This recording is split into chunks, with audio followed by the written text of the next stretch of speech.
On the nod! On the nod! On the nod! On the nod! On the nod! On the nod! On the nod! On the nod! Hey, what's up, everybody? You're watching On the Nod. I'm Brackett. I'm here tonight with MIA, Nick and Lars from MIA to be particular. How you guys doing? We're doing excellent. How about you? Good, good. Excited for tonight. Yeah. Me too. So what do you guys play in the band? I'm the guitar player and became the lead singer after our singer passed away. So I do vocals now too. Okay, cool. And I just hide behind the world in the drum world. I just hide behind my cymbals. I figured you were the drummer based on what you were saying. Very cool. All right, well, I know you guys just had the 40th release, right, of Murder in a Foreign Place? Yeah. Very excited. Got that right here. I saw that. I saw that in the corner. So Wow. excited for it. Yeah, that's awesome. And there's new tracks on there, right? Or did I read that correct? Yeah, it's like NOS, like new old stock. Yeah. Okay. So yeah, back in we recorded that in 1984, I think, if my memory serves correct. And before we did that in about 1983, late 1983, and I think it was actually just after Lars had joined the band, we recorded this demo tape at a small home studio in Costa Mesa called Green Carton.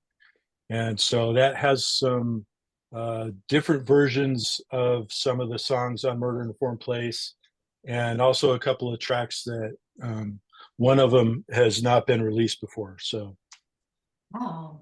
so yeah. It was kind of cool when Nick was getting all this together. It's like it was so long ago. It was almost like new tracks for us because the one that's never been released, I've completely forgot we ever played it, and so it was really cool hearing some of this stuff, hearing our very first versions of it, and then hearing songs we kind of forgot about. So it was really neat.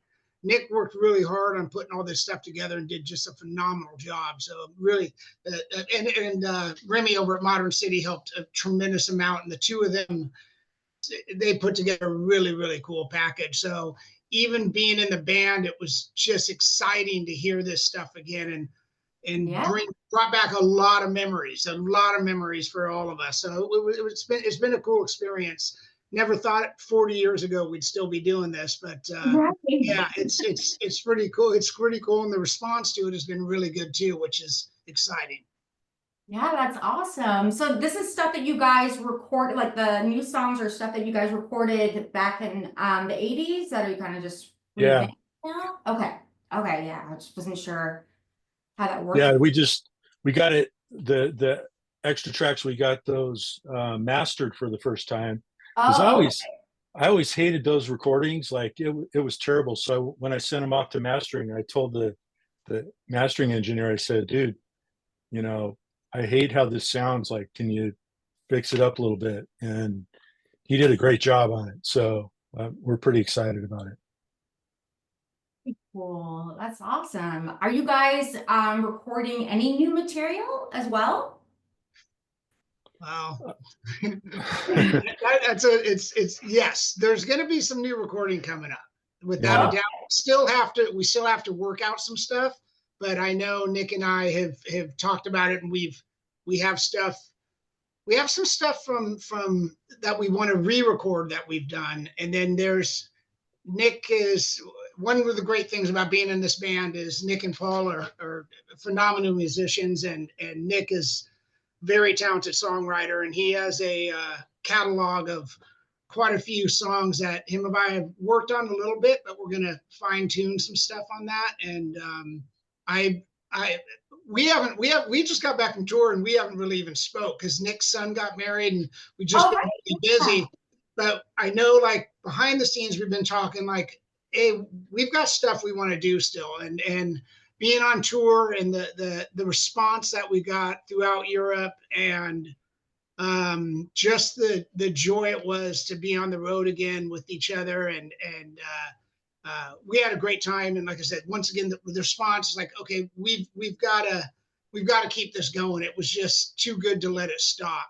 And so we're gonna, after this call, and I'm sure this week, we'll start planning our onslaught of what we're going to be doing. But we've got stuff we want to do still. That's awesome. That's really cool. Yeah, we're also going to reissue another older recording that it's already been out there. It's just going to be a new package and again remastered, a couple of slightly different things, but it's going to be cool. So that'll come out after the first of the year, I think. That's awesome. Well, I look forward to it. So, when did you guys stop playing, and when did you guys get back together? We so our band has kind of a convoluted history. We started playing in 1980, Okay. and that was when I started playing in the band. I played up until 1985, and me and Lars and Paul, we all quit the band, and Mike kind of decided he wanted to soldier on, so he enlisted Mark Arnold, and at first it was Denny McGahee from Shattered Faith was playing guitar, and Frank Daly on bass, who would later go on to be in Big Drillcar, and then he got Chris Moon, who was our first drummer, got him back on drums. So they put together that band, and in 1987 they released an album called After the Fact, Okay. which is this one right here, in case anybody needs to look for it. And it's a great album, but none of us played on that album. So when we play shows now, we do play some of those songs, but it's sort of like the old MIA would play them in a sense. And so we stopped playing, and we stopped playing in 85. The band stopped playing, the new band, probably in about late 87 or early 88. I think probably late 87 after their tour. And there was no MIA again until 2008, when our singer passed away, Mike Conley. It was kind of a tragic thing, and he left his family in a bad way. And so there was a benefit concert that was put together at the House of Blues in Anaheim. And Social Distortion played an acoustic set. It was like truly amazing. Really cool. We played a set with Kevin Seconds, did some vocals, and Joe Biafra did some vocals, and then Todd Sampson, our original singer, also did some. And then Cadillac Tramps and reformed versions of a couple of Mike's bands, Jigsaw and Naked Soul. So it was a great night, and it was like, in a sense, how long was it? 30 some years. Yeah. We hadn't lost a beat, really. I mean, it was weird. It was weird getting up on stage and just like, those songs, like they're just like a part of me somehow. And so that was a lot of fun. We kind of played a little bit here and there. We did a couple gigs on the Warped Tour in 2009, I think. We've done a couple of punk rock bowlings, but we haven't really been hitting it hard until the last couple of years, where I think we've just reached a point where we're like, okay, one, how much longer can we do this? Because we're getting up there in age. But two, I think we're at a point in our lives where we have a little bit more time to put towards it. I don't know. What do you think, Lars? Well, yeah, it's everything you've just said, and it's these last few years we've gone through a lot as a band. I mean, losing the singer, and I were in another band previous to that, Naked Soul, that Nick mentioned, and it was really strange. Around the time of Mike's passing, we'd actually been in conversations about getting MIA back together, and then it's just kind of a strange world, but it's getting on stage with each other again. And there's I mean, through those early 80s, especially for me as a drummer, it was like kind of my formative years of even learning how to play the speed. And so it's like we developed something together that was pretty special, I feel. And I'm Right. sure a lot of bands feel the same way. But you know, for us to continue on, it's easy, I would say, for a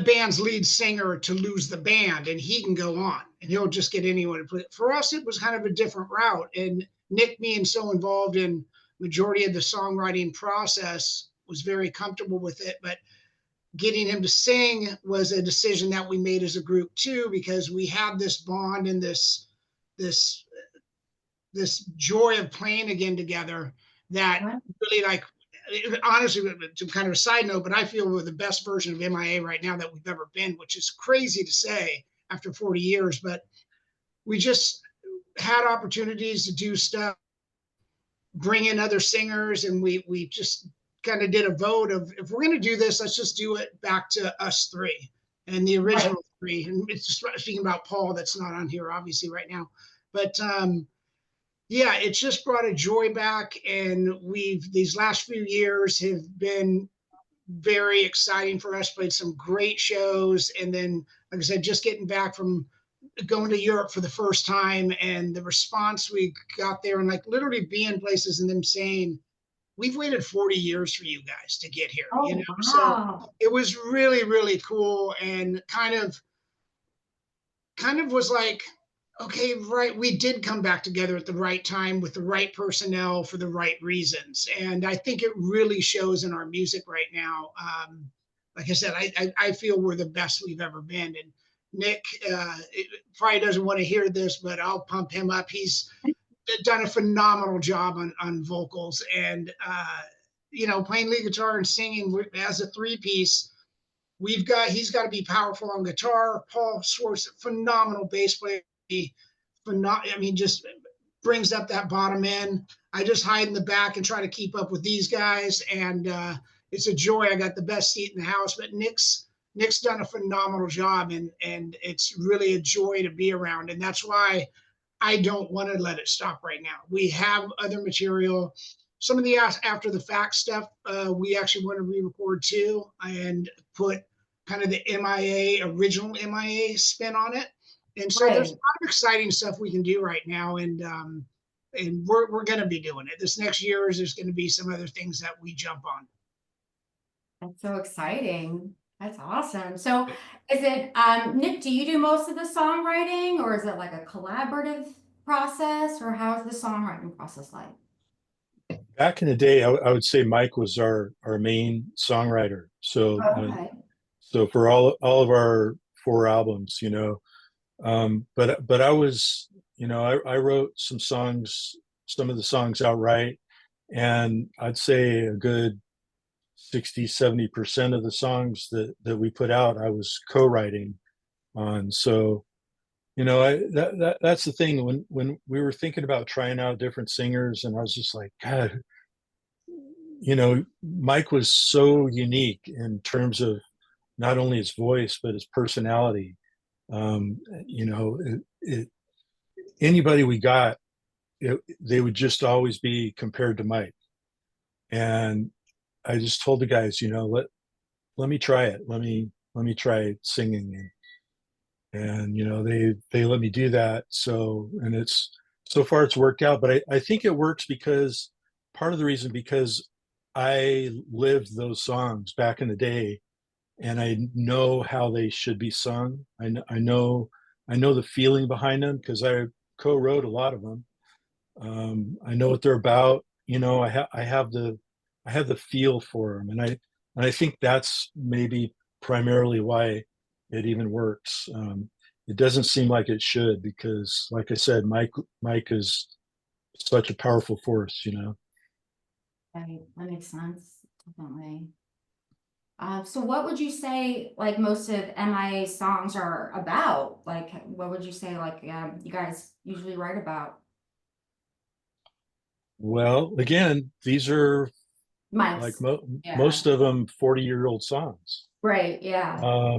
Some of the new ones that we're writing now, um, they're just about life. They're about current events, even some things like that. But that's kind of what it used to be. You know, Murder in a Foreign Place was, um, you know, um, we swing to the left, we swing to the right, but when our money's at stake, we're going to fight, fight, fight. I mean, it's just it's an observation about our political system and things like that. Um, yeah, so some of our songs are love songs, some of them are uh, just personal demons, working through personal demons, and some of them are just, like I said, observations of life in America. Tell me why you like living in the USA, you know, things like that. Yeah, definitely. Would you guys say that you are a hardcore group if you had to like pick a genre to fall into or a little bit of everything? I wouldn't You say know, hardcore. It's funny. It's like that was a thing that back, 40 years ago was, it was what is MIA with the term melodic punk got thrown out a lot. But Right. I mean, that's one of the joys of playing right now. I mean, we have every tempo available in our set. I mean, it's all over the place. And so some of the lyrics are definitely hardcore. We definitely still have some faster songs that are hardcore songs, but uh and Nick, I have very talented musicians, and I get upset with them. It's like they'll pick a song that's maybe a faster tempo song, and I'm like, oh, it's just you guys showcase so much better on this slower tempo because they're so talented. So I like that we have a really wide range of tempos available to us. There's a rock influence on songs, jazz influence, blues influence, spaghetti western influence. We're kind of a little bit all over the place, and that's one of the once again I think I'm still like on a buzz from the European tour because it was so we haven't been able to sit down and play that many shows in a row in a long time, and it just reinstilled my love of not just the band but the music that we're putting out right now, and I'm very proud of it. And yeah, definitely won't classify us in this hardcore realm where we're a little bit open to everybody, and our shows showed it. When you have front row is an 18 to 20-year-old kid next to a 65-year-old man, it's kind of cool, and they both know the lyrics, so it's great that we can appeal to everybody. And I don't like, music is music. It's all about interpretation too, so to kind of classify it is kind of hard for us, and I like that that's kind of hard for us. I see what I you're th I think one of the things, um, I never really thought about our music as being hardcore so much. I mean, if you look at basically our four studio recordings, the first one we did in 1981 that became Last Rites. I mean, I'd consider that like some fast hardcore music, but it always had like a musicality to it, like a little bit of pop. I like pop music. I like all kinds of genres. And then our next one is Murder in a Foreign Place, and that one is considered a hardcore classic album. Um, but if you listen to it, it's got a song in 7/8 time. It's got like this bluesy thing, and it has, the tempos are changed up a little bit. So it's got a lot of different stuff going on. And then our third album, we kind of went a little bit in the post-punk direction, I think. Yeah. Notes from the Underground. And then the fourth album, After the Fact, I think it's a little bit post-punk, but it's also kind of a precursor to the pop punk of the 90s that, where punk got really popular. It was kind of a precursor to that. So I think the thing that ties it all together is we just hit it fucking hard, you know? Yeah. When we play a live set, we're we're there's a lot of energy coming out, you know? So and I think that like on what Lars was saying on this European tour, like people were like, holy shit, these guys are in their 60s and they're just kicking ass, you know? So we just hit it hard. I think more than saying it's hardcore, we just fucking hit it hard, you know? Right. Well, I think that's great that you guys have all these different influences that, inspire, Yeah. It's great not to just pick from one bag. It's great to, and have all these other things that make you want to write music and make you want to perform everything. So I think that's Yeah, for definitely. sure.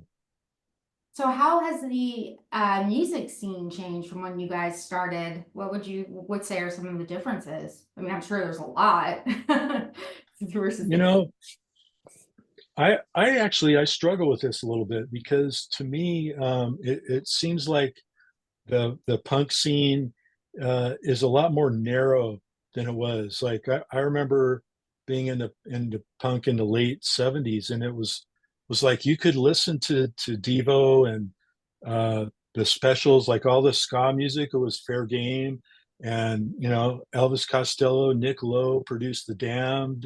So like I was listening to all of that stuff, and then there were other bands. Just weird English bands, weird American bands like Perry Ubu, Yeah. Television.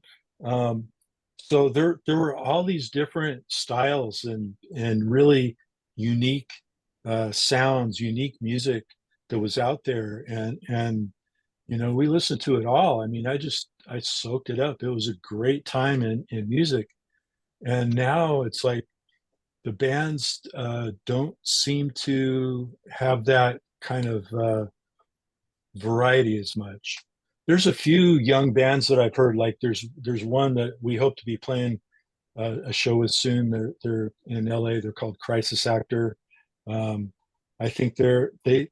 I listen to them they remind me of like the Minutemen or some of the older kind of experimental bands. They're not even experimental. Um, they're just kind of free, So yeah, it seems like the scene today is a lot more narrowly focused in terms of musical styles. That's my opinion.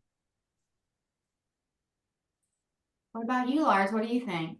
Yeah, I mean, I agree, and Nick, we've talked about this incessantly. I mean, we just because it is a different feel than the way it used to be, and it's in narrow. I don't know if narrow is the right word. I don't know what the right word is, but we've been struggling to kind of put our finger on how to describe this for actually quite some time. And it's funny that you asked that question, but it's different, and I'll jump on Nick's explanation because it is different, and I'm not saying bad and I'm not saying good, and it's I would prefer the way it used to be, so that's where I lean to, and then like it's like I, I was struggling to see some live music this weekend here in Orange County, and there's just like nothing that I could even get myself to go see, and it's just it seemed like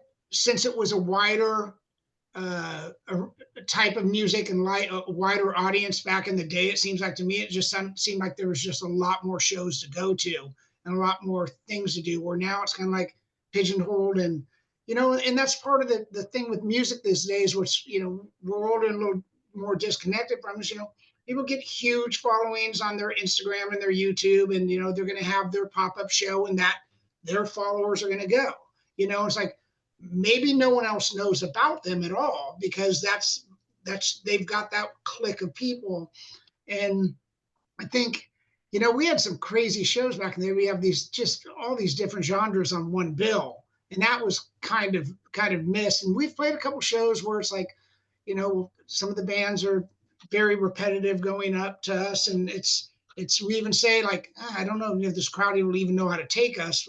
Once we start doing like Count Off Murder in a Foreign Place, little jazz songs, like, okay, how's it going to go? But um, I, I don't know how to articulate as good as Nick did on how it's different. I can tell you I like the way it used to be, but I'm very happy. And we saw some great bands when we were overseas. That was enjoyable to see. In fact, that kind of reminded me a little bit more of how it used to be over here.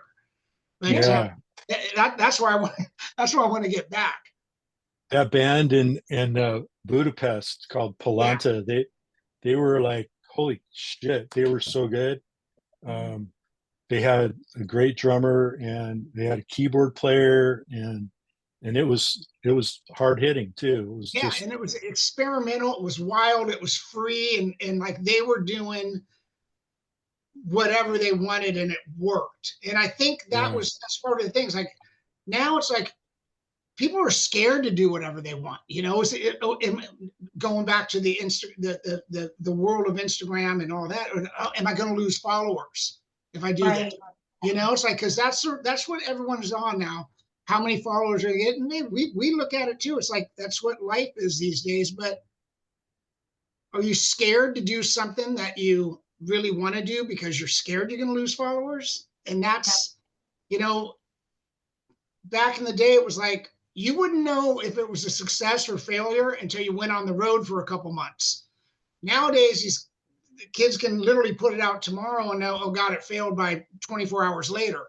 And that's kind of one thing that's different. But I think the music scene right now overseas, what we experienced, and literally every band that we played with over there, especially like Bleakness who went on the road with us, just a phenomenal three-piece that were just full of power and angst. And I love that band. But we just saw, it reminded me of going back in time in a sense, with the scene and how everybody acted, but with kick-ass sound systems now.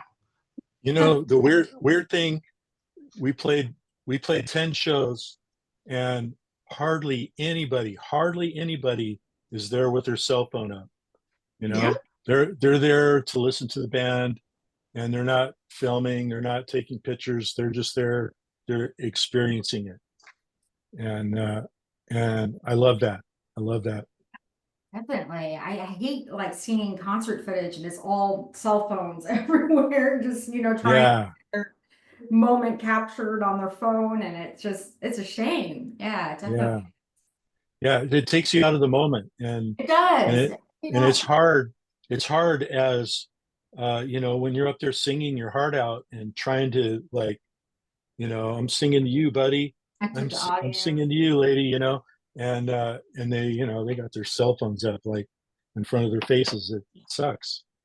Yeah, I can see that. And on that, touching on that too, is I think one thing that we've had to do, in a sense it's happened over there too, is like I said, it's a lot easier for the lead singer to get rid of a band or to lose a band than us to start fresh. So a lot of is like, let's see what these guys can actually do. And are they legit? Is it really MIA? And there's probably cameras not up at the start because are these guys going to be who we think they're supposed to be? And we didn't take this lightly. We worked our asses off to get there, and we worked our asses off in rehearsals we thrive in a live audience. That's where we're never better. And in a medium-sized crowds are our favorite, and it's just that's our honey spot. That's where we like to be. And we came out from the first song at the first show in overdrive, like it is game on. And that was the thing, is like you could literally see the crowd like, we won them over before the first song was done. I don't think that, then they probably wanted video, but they didn't want to take their phone out, because that's the other thing. We don't stop. It's hammer to hammer, hammer, hammer.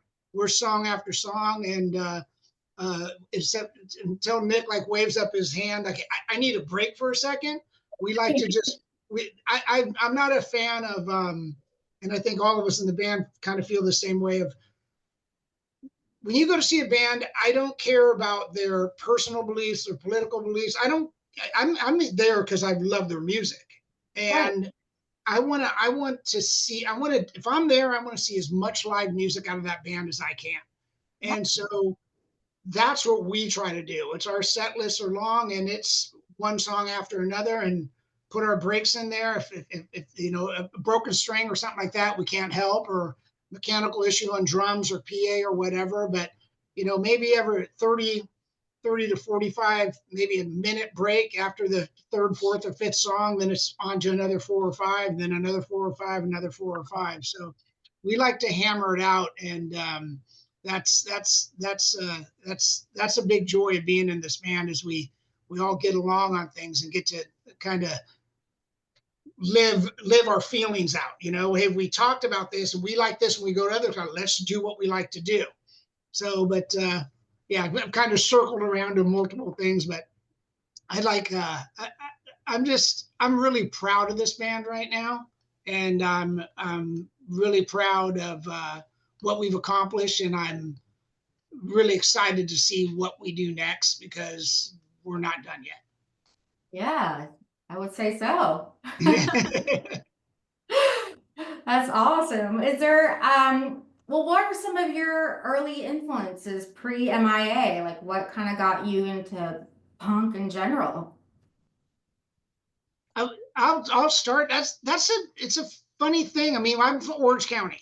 And from Mhm. Orange County, you know, we had the Orange County punk scene and parties and everything. But you know, it's just it punk. I love the speed and the feel of music, and I love the bands that we had that were local. But at the same time, you know, I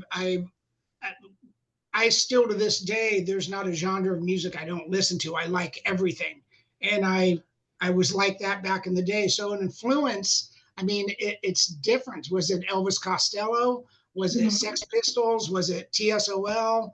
Was it, you know, Rico Wick, Tones on Tone, Red Lorry, Little Lorry? I mean, I don't know. There were so many, because I like to have a lot of stuff, and I mean, I'll go back to, you know, hearing John Bonham drumming Zeppelin. Like, okay, that's number one. I want my drums to sound like that, but I got to be able to drum like that, you know. But then, you know, all of a sudden it's like you go see somebody, or get to lucky enough to see Circle Jerks, you know, back with Lucky on drums. I'm like, okay, now I got to be faster. So it's like trying to bring in all these influences, but it definitely wasn't just punk. It was a wide array of everything. Yeah, that's For me, I was like, I think I was, I think I would have been 16 years old when the Sex Pistols were touring the United States. oh wow. And I remember it was like it was a media circus. So, you know, every city they stopped in, there was a news story. And I just remember coming home and it was on the news, and I watched it with my mother, and she just looked at me and she said, you know, I don't care what you do, but do not get into this punk rock stuff. And, you know, then I had to, you know, Of get course you into had it. to. So, you know, I got the Sex Pistols album, and then, you know, stuff that you could get at the time was like, you know, because I grew up in Las Vegas, so I could get the Ramones, and then, you know, like some of the new wave stuff. But there wasn't a lot available in terms of punk. And till a little bit later, I got the Germs GI album. Um, and that just like blew me away. Like that was a huge influence on me. But even more so was when I moved out to California in 1981. And, you know, I'd been playing in MIA in Vegas, but the way that MIA sounded in Vegas compared to what happened after I experienced the California scene, you know, was just like night and day. So, you know, the first show I went to, I think was Black Flag and the Adolescents, and I think the Minutemen. It was at the Santa Monica Civic, and there were like thousands of punks there, and just the energy was just mind blowing. And then after that, it was just like we went to the Cuckoo's Nest like once, twice, thrice a week. And I got to see all the bands there, you know, the Circle Jerks, and watching Hetson with his right hand technique, and just soaking in that energy. It was just amazing, and that really influenced my playing like more than anything. Just seeing, you know, Ron from TSOL playing guitar on stage, and all these bands. You know, it was just, it was an amazing time to be into music right then. Oh, I can only imagine. Yeah, I mean, all these bands that you're naming, I would kill to see, you know, live, especially back then. You know. Yeah, It was crazy when we were at Modern City Records. They have it's our distributor in uh, France. They had a wall of just all old flyers, and and I were looking at it and like you could see back in the day like five amazing bands for $3 at like Mellow Lark Country Club down the street from here. It's like yeah, it was crazy how much talent there was back then, and we, in a sense, kind of took it for granted. It's like, oh man, these are our friends' bands, and we're just seeing them every weekend. And like I said, there was yeah. 20 shows a weekend you could go to. It was just music was everywhere, but there was just so much talent back then. And it's you saw these guys, and the best part about music back then, and it's still to this day, I'll see somebody and just trigger something, but it just lit, like Nick was saying, the music changed. It lit a fire in you because you wanted to do better. You wanted to learn what they were doing. And some of these guys just so natural on stage at a young age, like, hey man, how do they get that flow? How are they so easy? And listen to the sound they're getting out of the drums and the bass guitar. But there were so many good bands back then. It was like you just you'd have a trouble on the weekend. Like, am I going to this show, or this show, or this house party, or this garage party? Because this was the mecca for a lot of great music back then. But they, you know, the difference though, because I'd been to, you know, rock concerts and stuff like that before, but the punk rock scene in particular, it was the energy. It was like it was electric, like the band projecting, and the audience projecting it back, and that energy was so unique. It's not like that anymore. We try to do that. We try to like that's the thing I love most about the punk rock music is that energy. And I like to, when we play shows, I like to just put as much energy out as I can. And I think that's the key component to punk rock, in my opinion, is that energy. So yeah, those bands back in the day, I mean, it was all like, you know, crazy amounts of energy, every Yeah. single one of them. If you saw the Minutemen, I mean, it didn't matter who it was. The Yeah. Adolescents, Social Distortion, the energy was there. Right, I can definitely see that. That's one of the things that drew me into punk was, you know, seeing these energetic performers just giving their all on stage and just bringing something different, you know, because I grew up in a very sheltered town. And so when I finally was introduced to punk, I was like, this is amazing, you know. Where But did you grow up? I grew up in Connecticut. Okay, Yeah, small town in Connecticut. And cool. it was very cool to experience when I first got into it. But you know, I've always like fantasized about what it must have been like back in the 80s and the 70s to like be there when it was first starting and, you know, first coming together. And so that's really cool that you guys got to experience all that and are still, you know, bringing it to this day when you perform. Yeah, Trying to.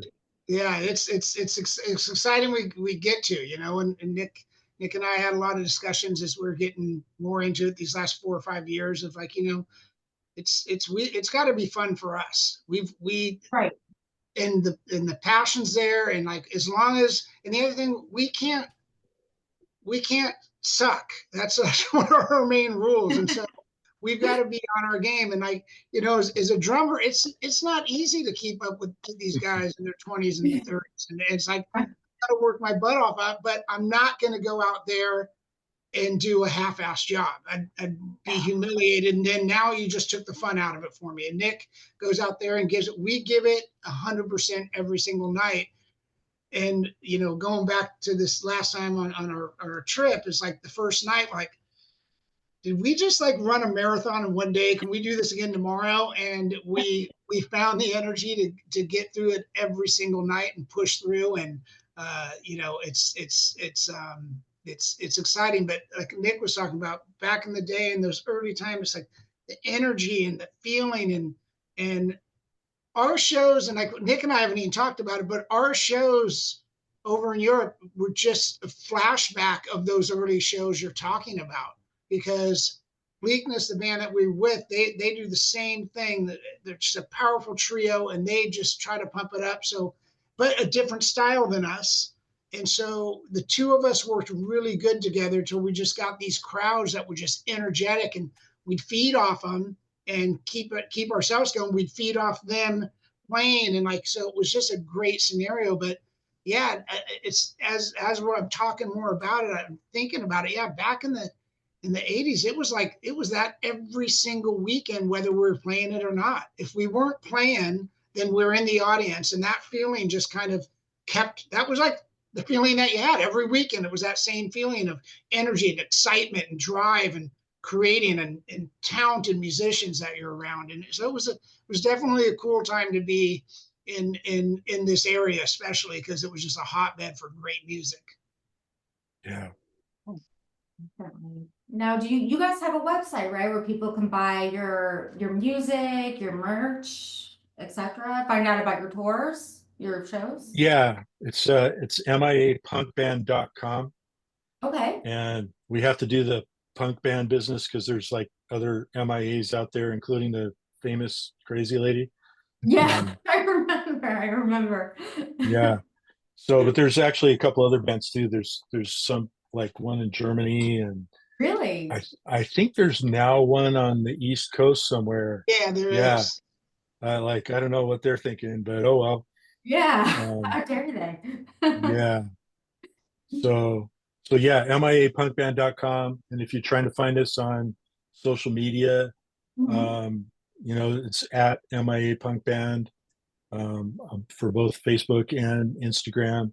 And then if you're looking for us on Spotify or your streaming service, I've found it's usually best to search like something like one of our song titles, like "Murder in a Foreign Place" or something like that, and you'll find us.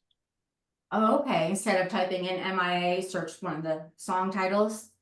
Yeah, because I don't know, maybe at some point if we get more regular listeners, we'll rise up in the search results. But right now we don't show up that well, so it's a little bit hard to find us on streaming sites. Oh, okay. Well, that's good to know for your Yeah, fans. Track you yeah, down. Awesome. yeah. So, And I okay. just got us on Apple. Like, I don't know if you saw, Lars, it just came on like yesterday, I think. So we're finally Really? got that. Yeah, well, it was hard. They have some kind of weird special requirements that my release was not meeting, and so I had to jump through a bunch of hoops. But we're finally out there on Apple now. So Cool. Awesome. Well, when is the next show for you guys? You got back from Europe, so I'm sure you guys need a little bit of a break. yeah, me and Lars were kind of ready to hit it, and Paul said he needed a little bit of a break, our bass player. So it's probably going to be January or February, something like that. I'm trying to set something up in Southern California. Okay. Um, and then, I don't know. I'd like to get out on the East Coast sometime, but I just don't have the connections. We're not a big name band, and we don't have a manager or anything like that. So I kind of have to do it myself, and it's a little bit hard sometimes. And working out the logistics and things like that. Um, if we can afford to do it, because basically this European tour, we just like barely broke even. on it. So, there's not really any money in it for us. We're just, one, trying to keep our music out there, so we've been reissuing all of our early recordings. We just want to keep it out there kind of as a tribute to the band, but also as a tribute to Mike, because Mike was really the driving force behind this band back in the day. And so we want to take care of his memory as well, and give it the respect it's due. But and then other than that, we're just trying to have fun while we still can, playing our music. That's understandable, of course. And I'm glad that you guys are around. I hope I can catch a show eventually. Yeah, it'd be great. It'd be great. Yeah, I used to live in LA. I love California. I would, jump at the chance to go back there for a visit for sure. So you'll have to keep me posted. You Okay. got it. Well, awesome. Well, it's been so nice talking to you guys. Is there anything else you want to talk about before I let you go? No, just give us a follow on Instagram, and you can get our stuff from the website, or you can get Alternative Tentacles too, or Modern City Records. Nick's more in charge of that stuff, so I'm just Darla, Darla, yeah. Darla's going to be taking those singles off our hands. So we have a single that Modern City put together for us for our tour in Europe, and we had 100 or so of those left over. So those are going to be going to Darla, darla.com. They're going to be selling those if you're looking for that single. Get the single, because it's got insanely cool artwork from our friend Otis on it, and it happens to be my two favorite recordings that we did on the single too. So Nice. Just a Dream and What You Hate, and I love those songs. I still love playing them. So it was good to see that single came out how cool it did. Different colored vinyls. It's a cool setup. I'm gonna have to check it out myself. That's awesome. Modern City's really done a great job working with us. I mean, I feel like super lucky to have them on our side. Just the releases they put together for us have been just really beautiful and special in a way, that I don't think any other label's doing that kind of stuff right now in such a special way. Maybe Trust Records, it's kind of on that level where some of these reissues have just been getting the really special treatment. So yeah, Modern City's been awesome. And this last reissue came out in conjunction with Alternative Tentacles, so it does have a virus number, and you can get that record from them, alternativetentacles.com. And then the rest of our stuff is over at Darla right now. And Darla is just it's a guy named James, who I used to live with back in the day. And he started his own record label like 30 years ago. And it's a great label. He handles all kinds of stuff, like a lot of sort of independent, call it moody stuff, like Harold Budd and things like that.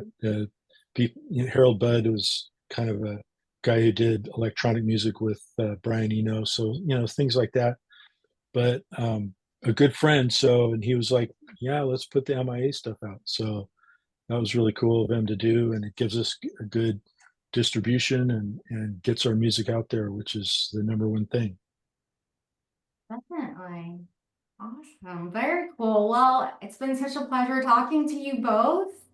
If there's nothing else you guys want to add, then I'm gonna let you go. But Okay. yeah, everybody stay tuned for more MIA, more shows, more music. They kill it when they perform. I can just tell without even seeing them. Good. Thanks for having us on. We appreciate it. Yes, Yeah. of course. All right. Well, you guys have been watching On the Nod. I'm Brackett. I've been here tonight with MIA, both Nick and Lars. Stay tuned for more. Have a good night, guys. All right, you do the Good same. night. Thank you. Bye. Bye. Bye-bye.